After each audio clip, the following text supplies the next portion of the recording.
বদ্ধনলাই flyover তৈরি করানোর পরে এটা ফ্লাইওভারের নিচে বাগান করা হইল এবং দুই পাশে রেলিং দিল, কিন্তু অতি দুঃখের বিষয় এই রেলিং ইন এখন নাই, হনে বা হারা এই রেলিং ইন খুলি লগিয়ই। জুলাইয়ের 10 তারিখ সি প্লাস টিভিত আরা একখান সংবাদ প্রচার করে গেলাম ফ্লাইওভারের নিচে বাগানোর দুই পাশর প্রায় রেলিং খুলি লই গিয়েই দুর্বৃত্ত হলে। আর এই নিউজ প্রচারের পর দর্শক হলে নিজেরাই আরারে বিভিন্ন ভিডিও পাঠাই, যেটা দেখা যায় ফ্লাইওভারের আশেপাশে থাকা মাদকসেবী হলেই এসব ঘটনায় জড়িত। এমনকি রিক্সা আনি লোয়ার রেলিং ইন লই যেতেও দেখা যায়। 5 আগস্টের আগ পর্যন্ত রেলিংগুলো ঠিক ছিল, কিন্তু দেখা যাচ্ছে যে 5 আগস্ট আন্দোলন চলাকালীন সময় এখানে একটা রেলিং বিভিন্ন কারণে খোলা হয়েছিল, খুলে গেছে বা যে কোনো মানুষের চাপে এটা নষ্ট হয়েছে। নষ্ট হওয়ার পরবর্তীতে এখন দেখা যাচ্ছে যে এখানে প্রতি রাতেই রেলিংগুলোকে বিভিন্ন চোর চক্র, টোকাই, গামখোর বা অন্যান্য মানুষগুলা চোখের সামনে খুলে নিয়ে যাচ্ছে।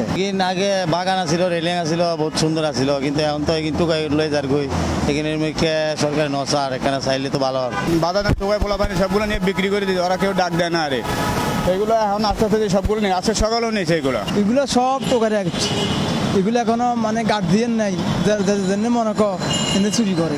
দর্শক এই যে দেখতে লাগন SS5 যে ব্লক ইবল দিয়ে বাতিলে বলে দিল, কিন্তু অতি দুঃখের বিষয় এই পাইপ পর্যন্ত মাড়ি বুতন তুলি তারা খুলিয়ে লগিয়ে এই যে সন এরকম পাইপ তারা হারিয়ে লগিয়ে এবং বিভিন্ন জায়গায় তারা দেখি এরকম ব্লক জিবে আসিল ব্লক ইবে ভাঙিয়ে তারা পাইপ লগিয়ে এন আর সবচেয়ে বড় দুঃখের বিষয়, কিন্তু সাইবার মতো আসলে কেউ নো আসিল।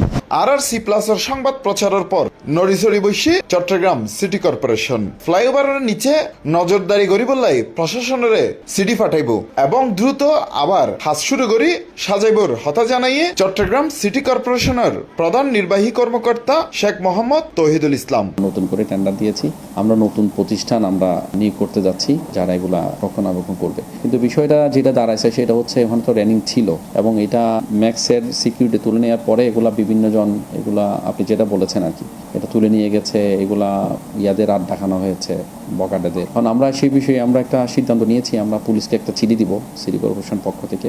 গতকাল আমরা আমাদের প্রকৌশল বিভাগের সাথে কথা বলে আমরা এই সিদ্ধান্ত নিয়েছি, আমরা কারণ আমাদের পক্ষ থেকেও সম্ভব না তো এগুলো মেনটেন করা, এগুলো পুলিশেরও দায়িত্ব রয়েছে, সেজন্য আমরা সিদ্ধান্ত নিয়েছি পুলিশকে আমরা এই বিষয়ে চিঠি দিব।